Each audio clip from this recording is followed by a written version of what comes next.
Je te donne ma vie, je t'aime tant.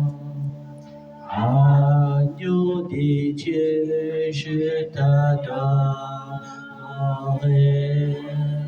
Je te donne ma vie. Je t'aime tant. Libérateur, je t'adorerai. Je te donne ma vie. Je t'aime tant. Consolateur, je t'adorerai. Je te donne ma vie. Je t'aime tant. Agneau de Dieu, je t'adorerai. Je te donne ma vie. Je t'aime tant. Je t'aime tant. Consolateur, je t'adorerai. Je te donne ma vie. Oui, je t'aime.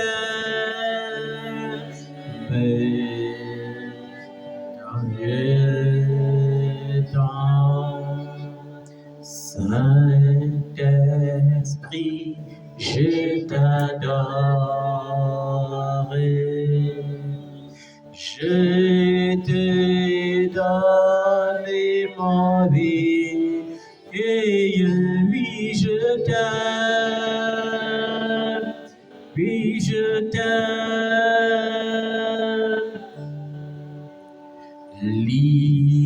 Libérateur, je t'adorerai.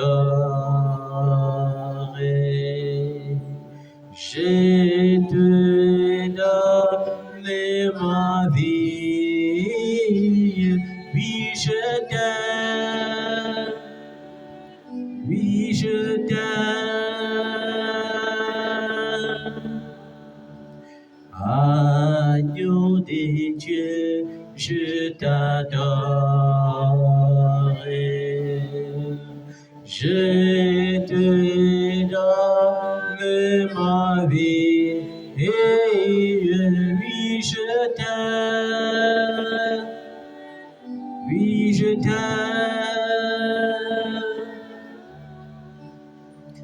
Agneau de Dieu, je t'adorerai.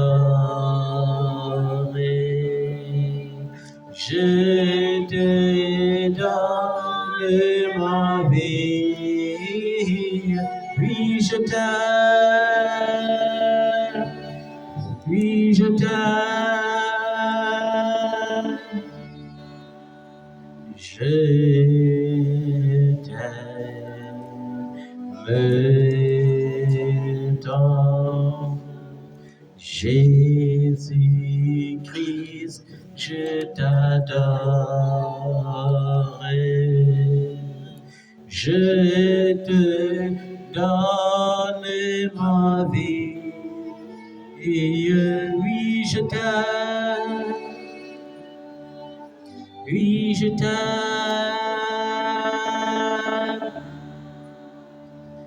Libérateur, je t'adorerai. Je te donne ma vie, je t'aime tant. Consolateur, je t'adore. Je te donne ma vie, je t'aime tant, je t'aime tant, consolateur, je t'adore.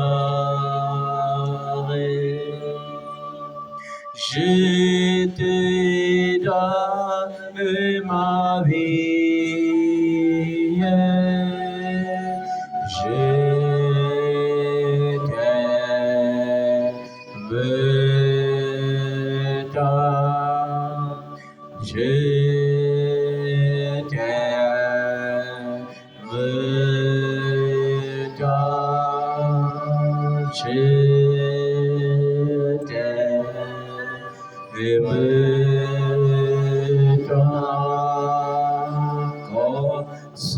consolateur, je t'adore.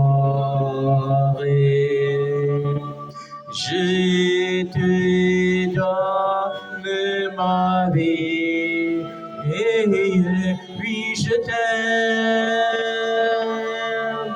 oui je t'aime, oui je t'aime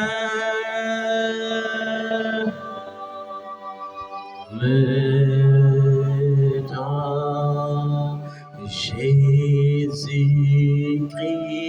je t'adore. Je te donne ma vie, je t'aime tant, je t'aime tant, oui je t'aime, oui je t'aime, tu m'as aimé le premier.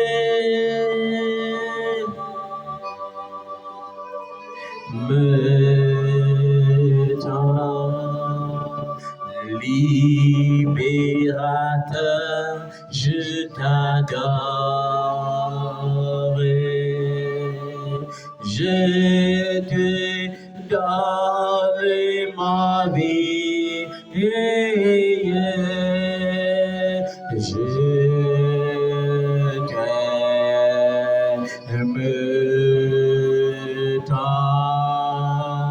je t'aime tant, consolateur, je t'adore. Je te donne ma vie, je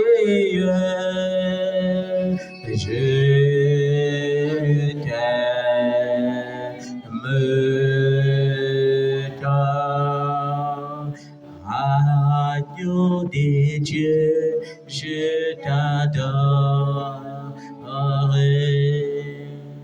Je te donne ma vie, oui je t'aime. Tu m'as aimé le premier,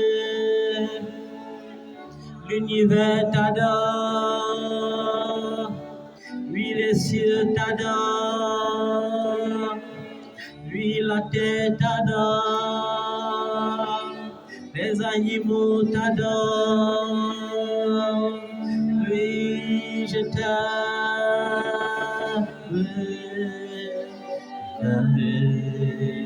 tant.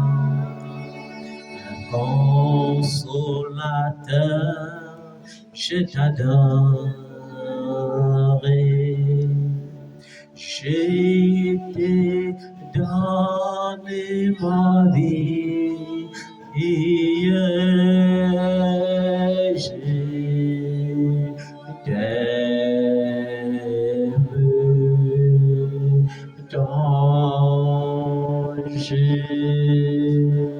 t'aime tant, je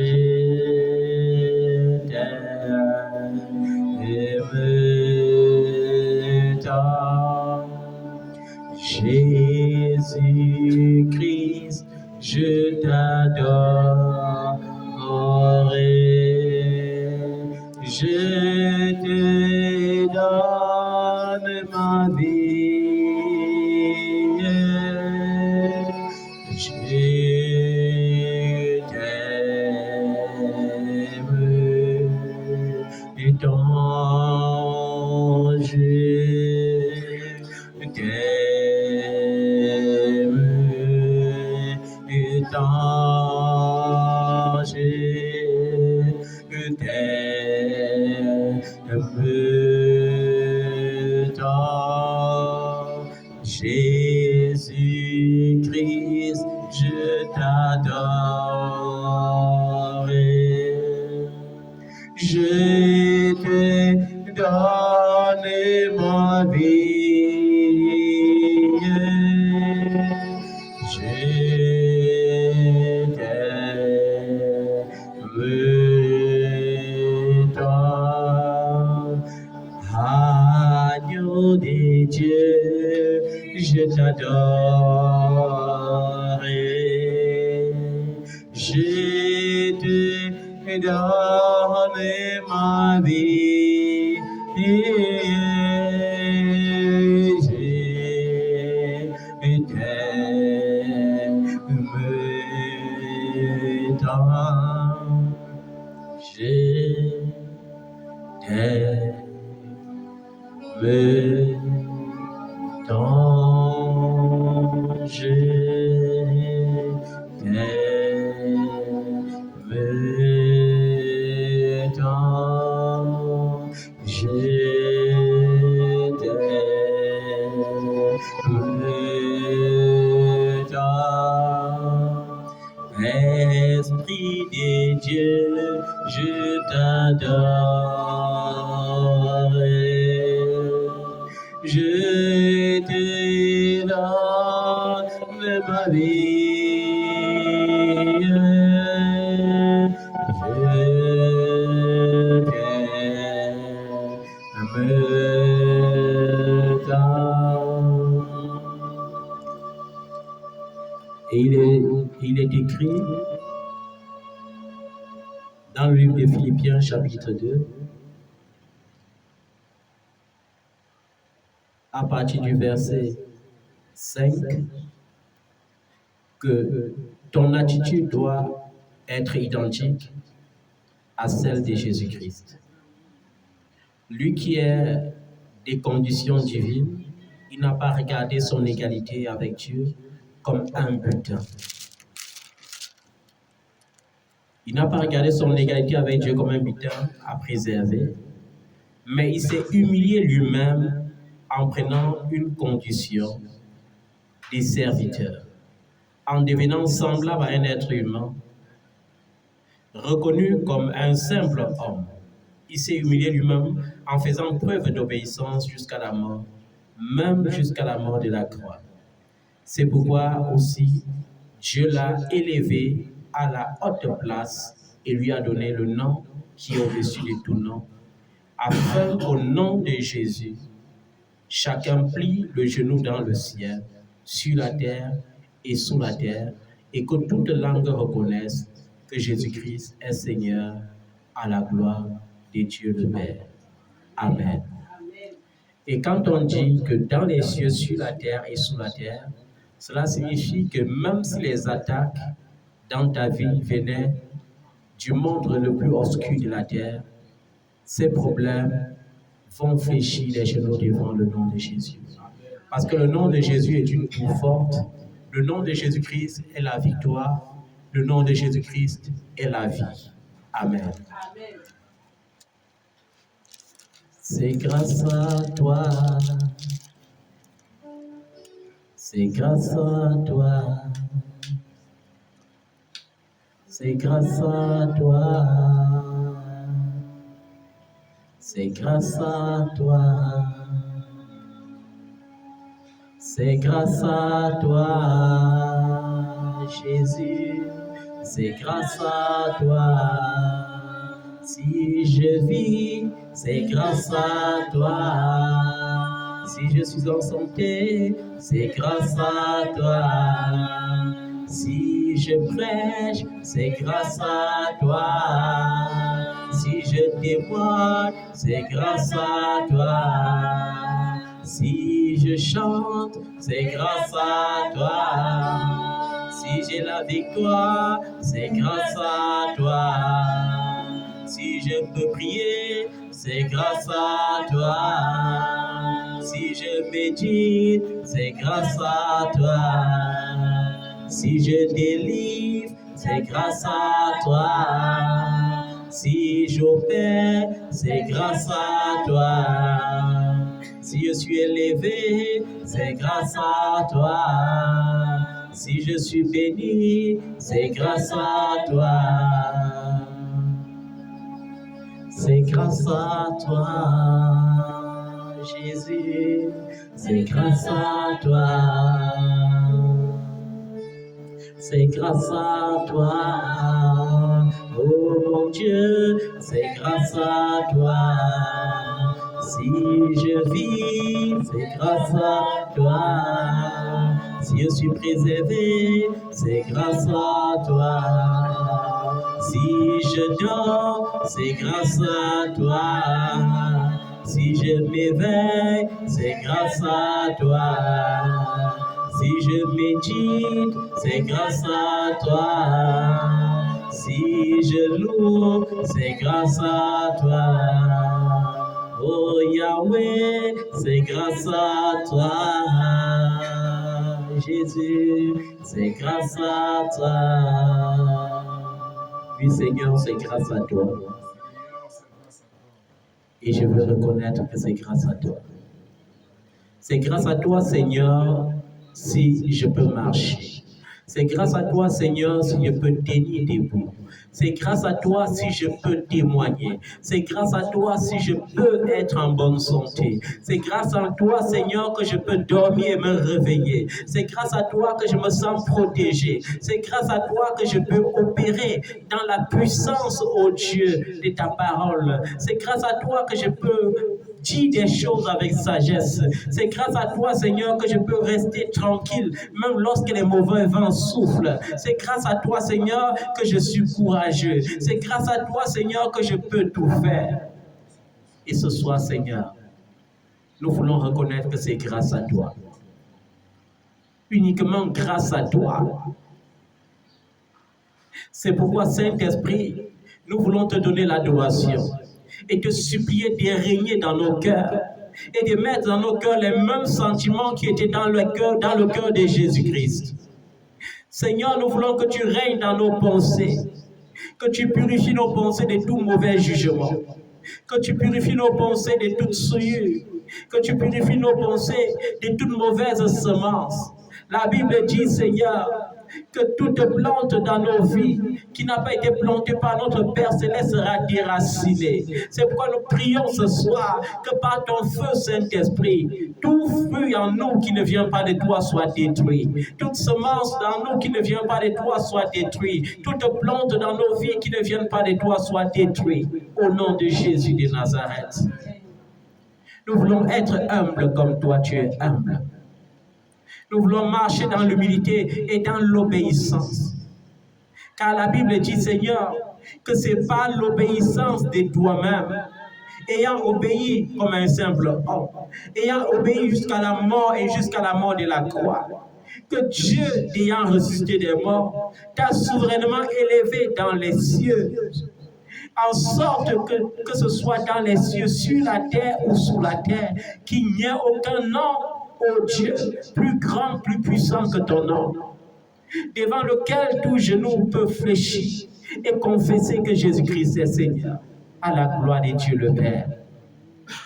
Car en vérité, Seigneur Jésus, tu es l'empreinte du Dieu vivant. Tu es l'image réelle du Dieu invisible. Tu es son image visible, ô Jésus. Celui qui t'a vu a vu Dieu. C'est pourquoi, lorsque cet homme aveugle est venu vers toi, tu as dit, crois-tu au Fils de Dieu?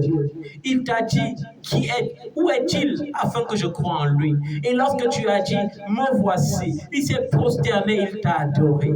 Parce que Seigneur Jésus, tu mérites l'adoration. Sois adoré, Seigneur.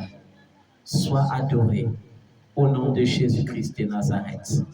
Sois puissamment adoré, Seigneur Jésus, au nom de Jésus-Christ de Nazareth. Nous n'avons rien à t'offrir, mais tu nous as donné cette voix, et par cette voix, nous te disons merci. Merci, Seigneur. Car tes bienfaits, Seigneur, sont nombreux. Tes espoirs sont trop grands. Nous ne pouvons même pas, Seigneur, arriver à la dimension de l'adoration qui te mérite, vu tout ce que tu fais pour nous au quotidien. Sois glorifié, Seigneur, au nom de Jésus-Christ de Nazareth. Humblement, humblement, humblement, te dis merci. Humblement, je viens humblement, humblement, te dis merci. Humblement, puis humblement,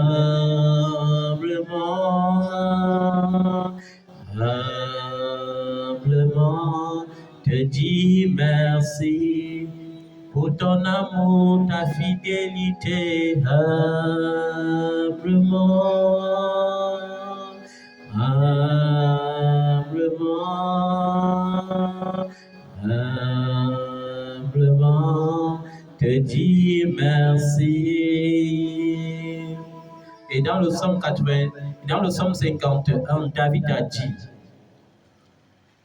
David a dit, Seigneur, que le sacrifice qui est agréable à Dieu, c'est un cœur brisé.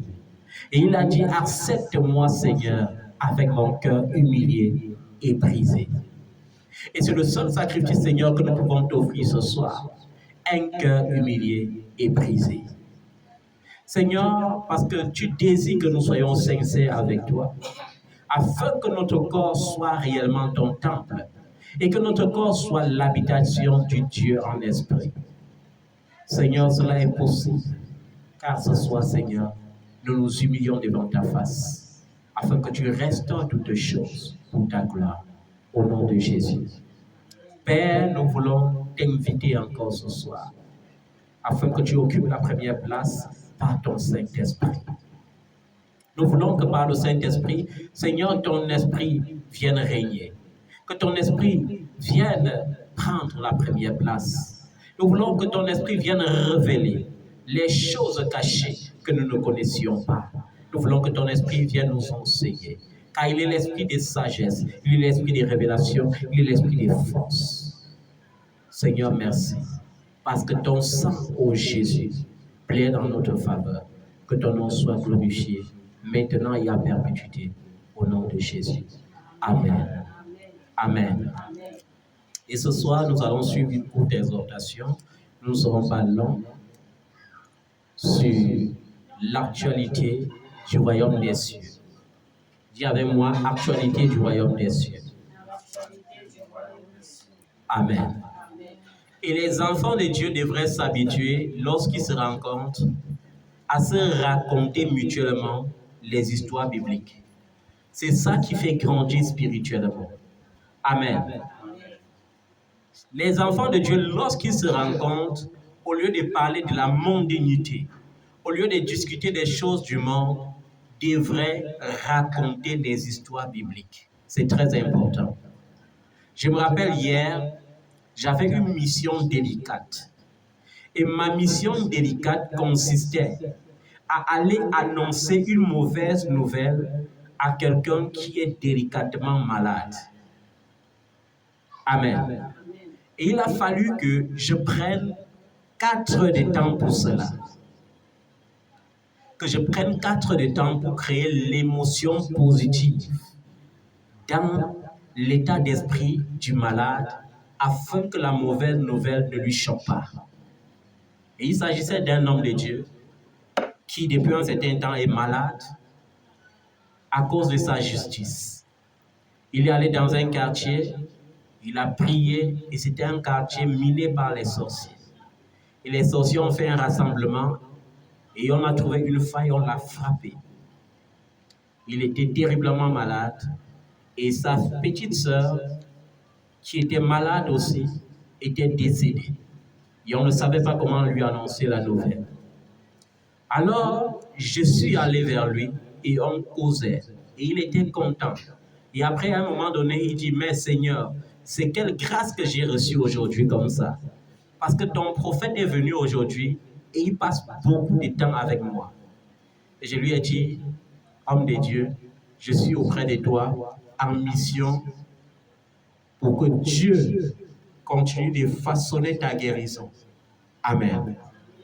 Et à un moment donné, nous on discutait des choses du royaume. Et il me disait des choses qui sont vraies. Il a dit quelque chose qui a interpellé mon attention. Il a dit, si ma famille m'avait écouté en tant que sentinelle, c'est que nous sommes totalement délivrés de la sorcellerie et ma famille est pleinement restaurée. Aujourd'hui, certains parmi mes frères sont déjà à leur 9e église, d'autres à leur 10e, d'autres à leur 7e. Et je me tue de les rappeler que ce n'est pas en allant d'assemblée en assemblée qu'on trouve la délivrance. Je les ai dit que c'est en ayant une réelle conversion qu'on trouve la délivrance. Et une réelle conversion nécessite la sincérité. Et nous, on se parlait ainsi, et on a eu cette révélation. Il est impossible que le démon habite le corps d'un véritable enfant de Dieu. Pourquoi? Parce que ton corps, Dieu l'a dit, dans 1 Corinthiens chapitre 6 au verset 19 et dans 1 Corinthiens chapitre 3 au verset 16. Qu'est-ce que Dieu dit dans 1 Corinthiens chapitre 3 au verset 16? Il dit, votre corps est le temple de Dieu. Et dans 1 Corinthiens 6 au verset 19, il dit, ne savez-vous pas que votre corps est le temple du Saint-Esprit? Si donc quelqu'un souille mon temple, je le détruirai. Amen. Et la souillure du temple consiste à mener ton corps dans le péché, à mener ton corps dans les souillures de ce monde. Amen. La vérité, c'est que dans chaque assemblée où on ne fait que délivrer les démons, c'est parce que les hommes de Dieu maintiennent les gens dans un système de possession pour faire leur commerce. Mais en vérité, aucun véritable enfant de Dieu ne peut être habité par le démon. Jésus ne se mélange pas. Si Jésus est dans ton corps, le démon ne peut pas également venir cohabiter avec Jésus. C'est impossible. Amen. Et c'est une révélation vraie. Et pendant ce temps, nous avons parcouru, nous sommes allés dans Luc chapitre 13 pour voir l'attitude des disciples qui marchaient avec Jésus. Et on est tombé dans la parabole où Jésus parlait avec eux au sujet du royaume des cieux. Dans Luc 13, à partir du verset 18, qu'est-ce que Jésus disait? Il racontait cette parabole du royaume des cieux, il disait, à quoi le royaume des dieux ressemble-t-il? À quoi le comparerais-je? Il ressemble à une graine de moutarde qu'un homme a prise et plantée dans son jardin.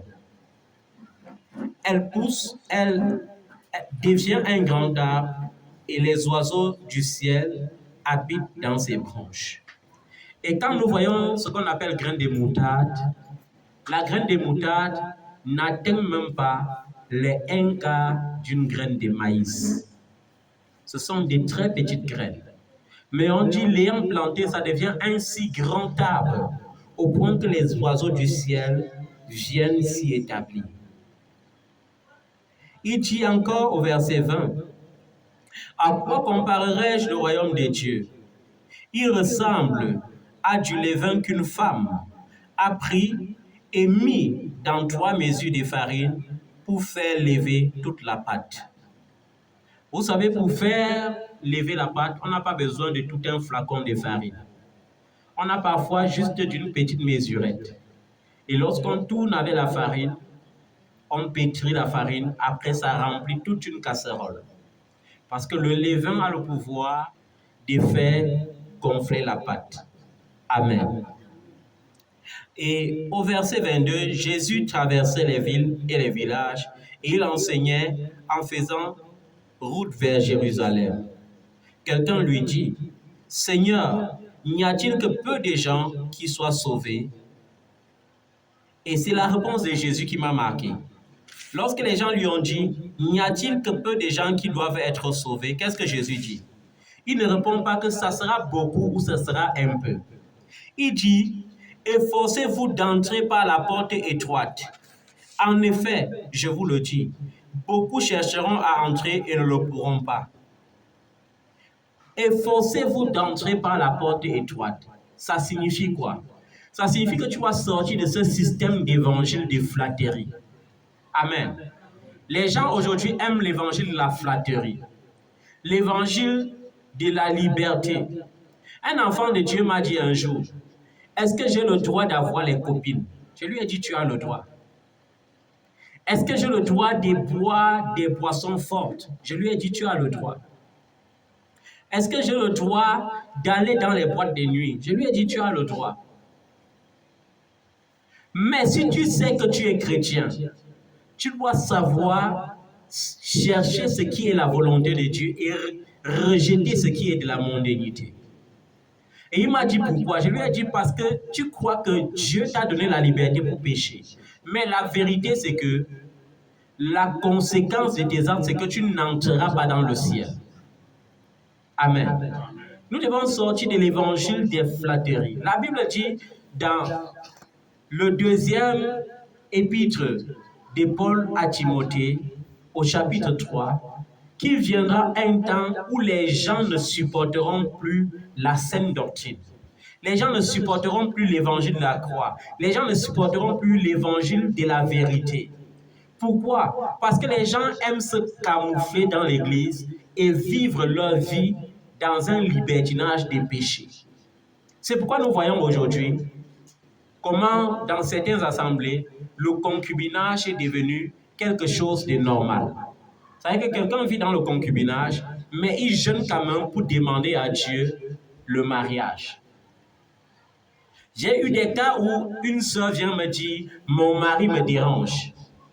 Et quand tu vas pour consulter Dieu au sujet de son mari, tu prononces le nom de son mari, Dieu dit que je ne le connais pas.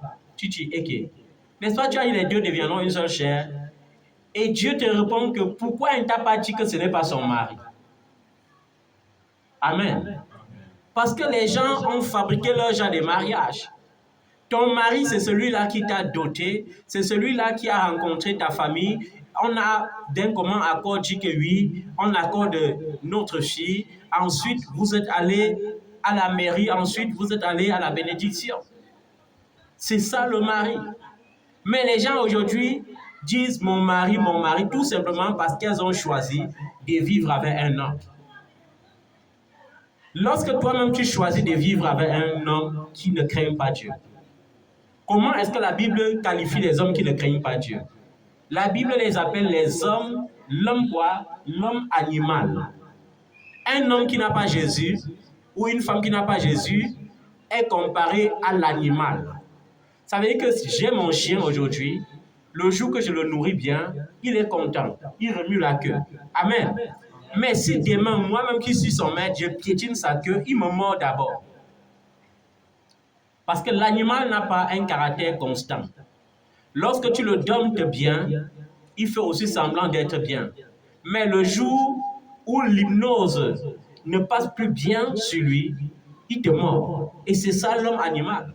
Lorsqu'un homme se lève lui-même et prend une femme païenne, et après se plaint que la femme le dérange, vous savez que c'est lui qui dérange. Ou bien une femme qui délibérément ayant cru va épouser un païen. Et après elle dit le païen me torture, le païen sait que la polygamie est normale. Le païen sait que vivre avec plusieurs femmes est normal. C'est un enfant de Dieu qui sait que ce n'est pas normal. Donc parfois il y a des plaintes et quand on se plaint, tu pars pour chercher la face de Dieu, tu te rends compte que les gens se sont même plaints pour rien. Efforcez-vous d'entrer par la porte étroite. La porte étroite est l'image de cette église aujourd'hui ou de cet homme de Dieu que les gens bafouent à cause de son apparence. C'est l'image de cette église qui dit repentez-vous. Car depuis le temps de Jean-Baptiste, l'évangile a été repentez-vous car le royaume des cieux est proche. Mais aujourd'hui, les gens ont la démangeaison d'entendre les choses agréables. Ils ne veulent pas se repentir, mais ils veulent la bénédiction. Alors que c'est la repentance sincère qui est la clé de la bénédiction.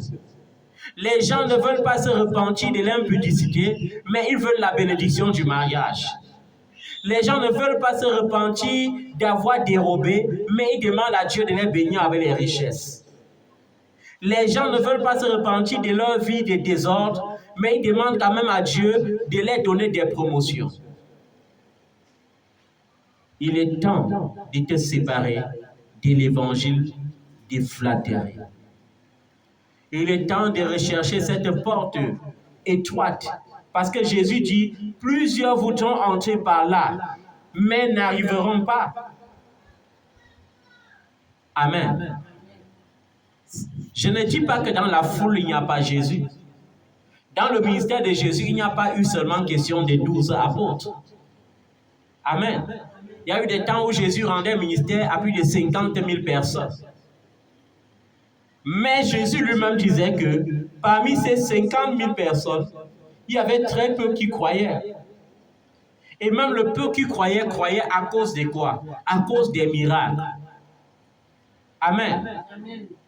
C'est pourquoi tu ne dois pas être cet enfant qui va à l'église en attente des miracles. Tu es cet enfant qui doit aller à l'église en attente de la présence de Dieu.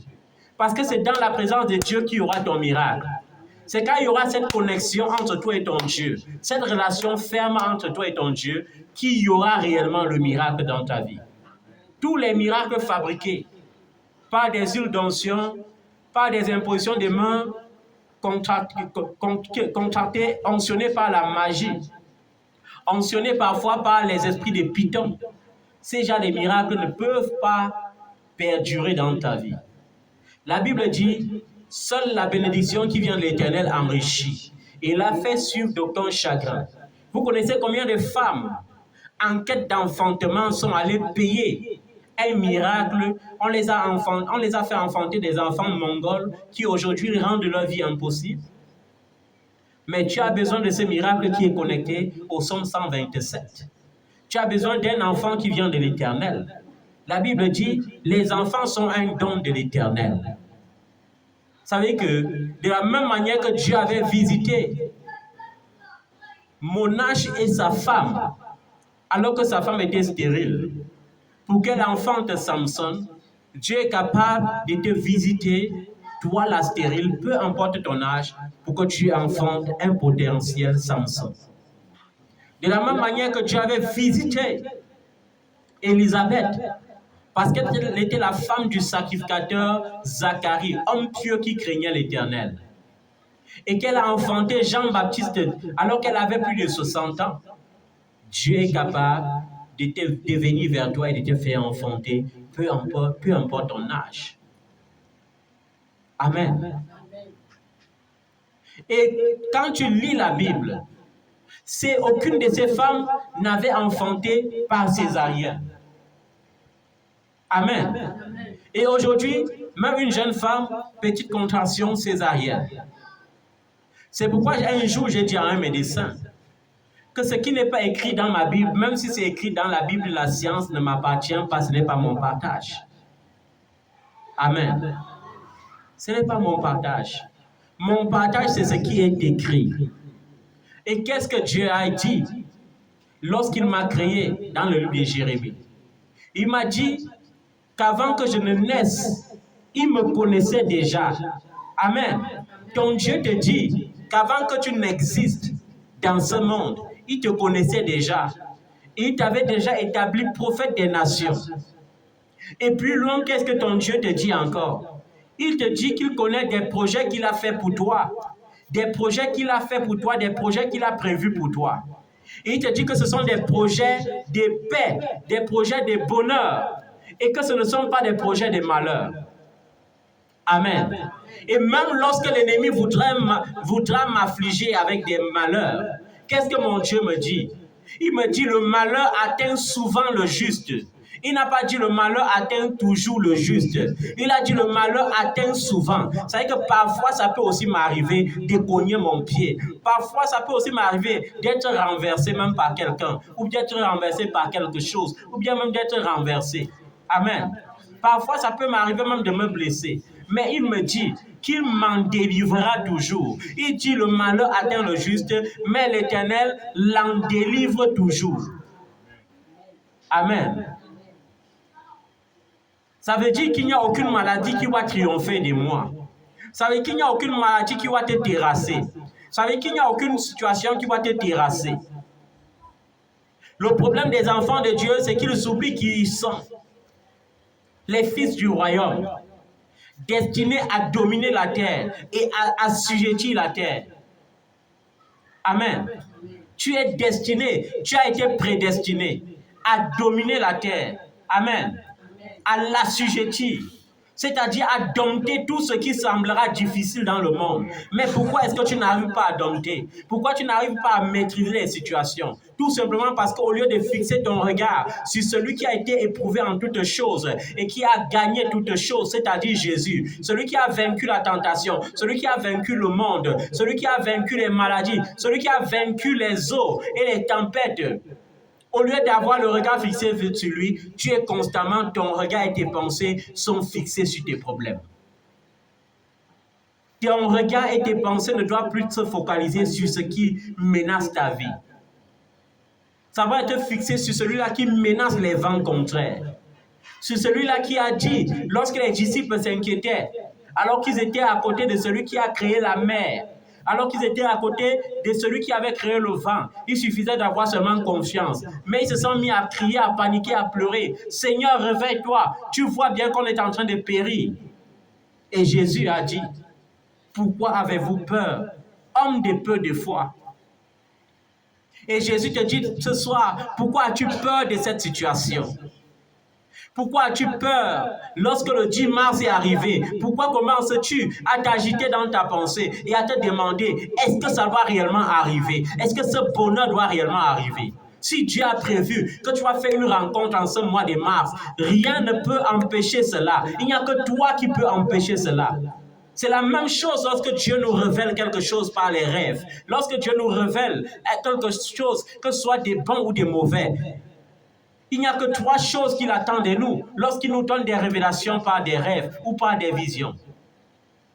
Il y a trois choses. Soit tu intercèdes. Amen. Soit tu fais comment? Soit tu intercèdes. Soit tu plaides. Ou soit tu acceptes.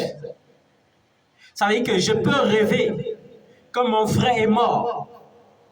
Quand je rêve que mon frère est mort, Dieu me donne trois possibilités. Amen.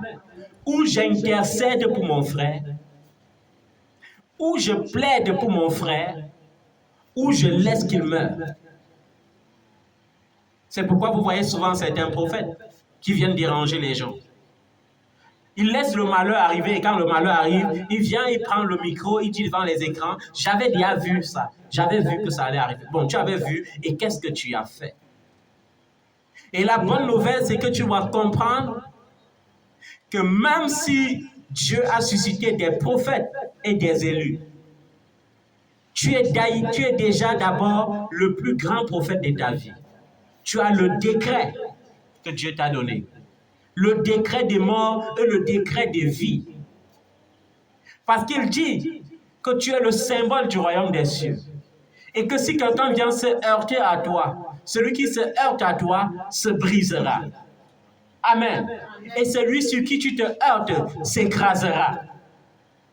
Dieu t'a donné les garanties. Mais le seul problème, c'est que tu continues d'ignorer qui tu es. Et tant que tu ignores qui tu es, tant que tu seras dans l'ignorance, tu seras obligé d'aller des mouvements en mouvement, des congrégations en congrégation, d'apôtre à apôtre, des prophètes à prophètes. Vous savez, aujourd'hui, c'est comme si pratiquement les pasteurs n'ont plus aucun rôle. C'est comme si pratiquement les évangélistes n'ont plus aucun rôle. C'est pourquoi aujourd'hui même le plus grand évangéliste veut seulement créer l'église. Parce qu'il se rend compte que la foule est attirée seulement par les prophètes et par les apôtres. Mais la Bible dit que chacun serve Dieu tel que Dieu l'a trouvé. C'est-à-dire que si Dieu t'a appelé en tant qu'apôtre, ne change pas pour devenir prophète. Et si Dieu t'a appelé en tant que prophète, ne change pas pour devenir apôtre. Pourquoi il y a le désordre dans l'église? Et pourquoi le peuple de Dieu soupire?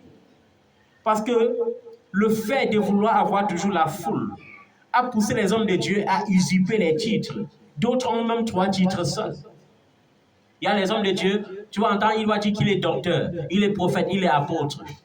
L'autre va te dire il est bishop, il est archibishop, il est surintendant. L'autre va te dire il est le commandant général de tous les généraux, prophète expression dit plus. Ils épatent une foule aveugle avec ça. Et ça crée le désordre. Ça fait disparaître l'évangile de la croix. Et ça laisse la place à l'évangile de la flatterie. Et les gens n'éprouvant pas dans la repentance sont exposés à l'enfer, à une vie qui semble paisible sur la terre, mais à l'enfer qui les attend après la mort. Est-ce que vous êtes conscient de combien de personnes sont à l'église, ils chantent, ils crient, ils coulent la sueur, alors que leur place est déjà réservée en enfer? Il est temps que tu comprennes que le corps que Dieu t'a donné est le temple de Dieu. Ce n'est pas le temple des démons. Si les démons continuent d'habiter dans ton corps, ça veut dire que tu as chassé le Saint-Esprit. Ça veut dire que tu as attristé le Saint-Esprit. C'est pourquoi la Bible dit, n'attristez pas le Saint-Esprit par lequel vous avez été scellés pour le jour de la rédemption. Dieu t'a scellé par le Saint-Esprit. Sceller quelqu'un par le Saint-Esprit veut dire le marquer de son sceau. Ça veut dire le couvrir par une couche protectrice. Amen. Ça veut dire que j'ai construit ma maison et j'ai mis des barrières blindées pour que le bandit n'ait pas accès à ma maison. C'est ça le rôle du Saint-Esprit dans ton corps. Amen. Mais maintenant, lorsque tu laisses ta vie être dirigée par le péché, la Bible dit tout homme est esclave de ce qui a triomphé de lui. Ça peut être la colère, ça peut être l'animosité, ça peut être la distraction. Amen. Lorsque tu es comme ça, après tu finis par attrister le Saint-Esprit. Attrister le Saint-Esprit signifie que quelqu'un, au lieu de construire une maison en béton ou en acier, a préféré construire une maison en dur, mais aller prendre les planches et les bambous pour faire une barrière. Et lorsque les bandits viennent, ils ont même la possibilité non seulement de casser, mais de brûler. Amen. Il est temps que tu sortes de cela. Les disciples sont inquiétés. Ils ont compris que le genre d'évangile que Jésus prêchait, c'était dur. Et ce n'était accessible que pour ceux qui recherchaient réellement la face de Dieu. Parce que plusieurs venaient chercher la main de Dieu. Ils ne venaient pas chercher le cœur de Dieu. Plusieurs venaient parce qu'ils ont appris que Jésus a multiplié le poisson et le pain, et les gens ont mangé. C'est pourquoi la foule ne faisait que s'augmenter. Mais lorsque Jésus a dit « Je suis le pain de vie », si quelqu'un me mange, il n'aura plus faim. Si quelqu'un ne me mange pas et ne boit pas mon sang, il ne peut pas être sauvé. La Bible dit toute la foule l'a quitté. Et lorsqu'il a ouvert les yeux, il s'est rendu compte qu'il n'y avait que les 12 apôtres qui étaient restés auprès de lui. Et il les a dit, vous aussi, vous ne fuyez pas. Et Simon-Pierre, l'homme de la révélation, a dit, Seigneur, à qui d'autre irons-nous? Tu as les paroles de la vie éternelle. Jésus est la vie éternelle. Et je veux que chacun comprenne ça. Moi-même, je veux comprendre ça. Ce n'est pas parce que je suis élu ou prophète que ça veut dire que je dois vivre n'importe comment. Que ça veut dire que je donne le salut. Aucun prophète, aucun élu n'est allé à la croix pour toi. Aucun apôtre, aucun de tous ceux-là qui passent dans les chaînes de télévision et qui détournent vos cœurs du Seigneur pour fixer sur eux, ne sont morts à la croix pour vous. Et aucun Dieu ne serait même capable de se sacrifier pour vous. Le seul sacrifice qu'ils attendent du peuple de Dieu, c'est leur dîme, c'est les offrandes, c'est les semences, c'est la vente d'illusions. En fait, c'est comme s'il y avait un grand commerçant qui avait fait une grande publicité. Il a eu assez de clients qui viennent acheter et qui partent faire la publicité pour que les autres viennent encore acheter. Amen. Et c'est ça qui fait que l'Église aujourd'hui est remplie d'une foule de démons qui tombent chaque jour, qui se relèvent et qui tombent la semaine prochaine. Pourquoi? Parce qu'ils n'ont pas Jésus. Ils ne sont pas convertis. La seule possibilité pour que le démon ne t'habite pas, c'est que tu dois avoir Jésus en toi. Lorsque tu n'as pas Jésus en toi, le démon doit passer. Les gens ont remplacé Jésus par les huiles. Les gens ont remplacé Jésus par les parfums. Les gens ont remplacé Jésus par les bracelets. Les gens ont remplacé Jésus par de l'eau, par du sel. Jésus n'est pas un chapelet. Jésus n'est pas un marbre. Jésus n'est pas un portrait. Jésus n'est pas une photo. Jésus n'est pas un bracelet. Jésus n'est pas l'huile d'onction. Jésus, c'est Jésus. C'est le Fils de Dieu. Amen. Jésus, c'est le seul Seigneur et le Sauveur. Et c'est lui seul qui a le droit d'user de ton corps. Amen. Nous n'allons pas tirer long avec cette exhortation, mais nous devons retenir que notre corps est le temple de Dieu. Notre corps est le temple du Saint-Esprit. Ce n'est pas le temple des démons. Amen. Ton corps est le temple de Dieu. Ce n'est pas le temple des démons. Ton corps doit être habité par Jésus et non par les démons. Et si les démons t'habitent, c'est parce qu'il n'y a pas Jésus en toi. C'est parce que tu refuses d'écouter l'évangile qui va te briser pour chasser ces démons et tu passes le temps à chercher la main de Dieu. Qu'est-ce que j'appelle ici la main de Dieu? Les bénédictions passagères et temporaires, c'est ça qu'on appelle la main de Dieu. Tu as besoin de toucher le cœur de Dieu. Salomon n'a pas dit à Dieu, rends-moi riche, comme certains d'entre nous auraient pu dire. Il a dit, donne-moi la sagesse. C'est pourquoi il a plu à Dieu de lui donner la sagesse, l'intelligence et les richesses. Parce que lorsque tu as Dieu et que tu es dans sa présence, la Bible dit que ces choses deviennent une évidence dans ta vie. Parce que Dieu sait que tu en as besoin. Amen. Est-ce que tu peux te lever? Nous allons prier.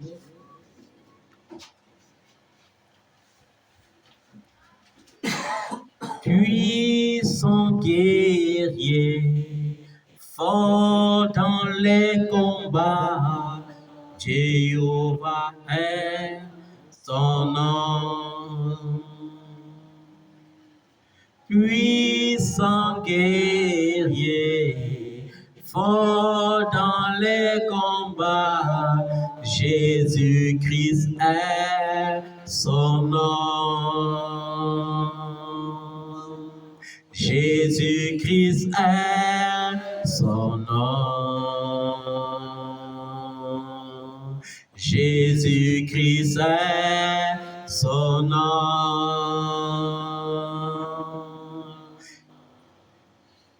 Puissant guerrier, fort dans les combats, Jésus-Christ est son nom. Il a dit, si quelqu'un entend ma voix et ouvre la porte, j'entrerai chez lui, je souperai avec lui et il soupera avec moi. Seigneur Jésus-Christ de Nazareth, nous ouvrons nos cœurs ce soir et nous prions, oh Dieu, que tu fasses réellement ton entrée dans nos vies. Car nos corps sont ton temple. Seigneur, viens nous habiter. Et ne laisse aucun esprit, en dehors de ton esprit, nous habiter. Seigneur, viens et remplis-nous pleinement de toi. Car nous prions ce soir, conformément à ta parole qui dit que toute plante qui n'a pas été plantée par toi sera déracinée et jetée au feu. Que toute plante, Seigneur, dans nos corps, qui ne viennent pas de toi, soit maintenant détruite par ton feu. Que tout esprit qui ne vient pas de toi soit détruit par ton feu. Seigneur Jésus, que tout esprit qui ne t'honore pas soit détruit par le feu au nom de Jésus. Seigneur Jésus, remplis-nous de ton esprit. Nous voulons déclarer que notre corps est ton temple. Nous voulons déclarer que notre corps est l'habitation de Dieu en esprit. Notre corps est la maison de Dieu. Et seul Dieu doit habiter dans notre corps. Et seul Dieu doit habiter dans les corps de nos enfants. Seigneur, si nous devons être possédés, nous voulons être enivrés de toi. Nous voulons être enivrés de ton esprit, être enivrés de ta présence, être enivrés de ta vie, être enivrés de ta louange, être enivrés de ta parole. Oui, Seigneur, que ton feu brûle dans nos corps. Que ton feu brûle dans nos corps. Que l'esprit qui a resté Jésus-Christ d'entre les morts rende la vie à notre corps mortel. Seigneur, alors que Pierre s'inquiétait des richesses de ce monde, tu as dit que notre Père Céleste sait que nous en avons besoin. Seigneur Jésus, laisse-nous chercher ton cœur et non ta main. Ne nous cache pas ta face, Seigneur. Laisse-nous chercher ton cœur, car lorsque nous aurons la révélation de ton cœur, Seigneur, les autres choses se manifesteront. Tu as dit, cherche premièrement le royaume des cieux et sa justice, et tout le reste te sera donné par-dessus. L'argent m'est donné par-dessus. Et c'est l'argent qui construit les maisons. Et c'est l'argent qui achète les voitures. Et c'est l'argent qui achète les billets d'avion. Et c'est l'argent qui construit les choses temporaires dans ce monde. Et nous ne voulons pas nous inquiéter. Et bien aimé, tu ne dois pas t'inquiéter. Parce que la Bible dit formellement dans le livre d'Agir, à moi l'or, à moi l'argent, dit l'Éternel des armées. Car la Bible te dit que tu es héritier de Dieu et co-héritier de Christ. Tu es dans sa présence, que la gloire de Dieu te touche au nom de Jésus. Je déclare que la gloire de Dieu t'a touché au nom de Jésus. Je déclare que la gloire de Dieu t'a touché au nom de Jésus. Amen. Est-ce que tu peux acclamer le nom de Jésus?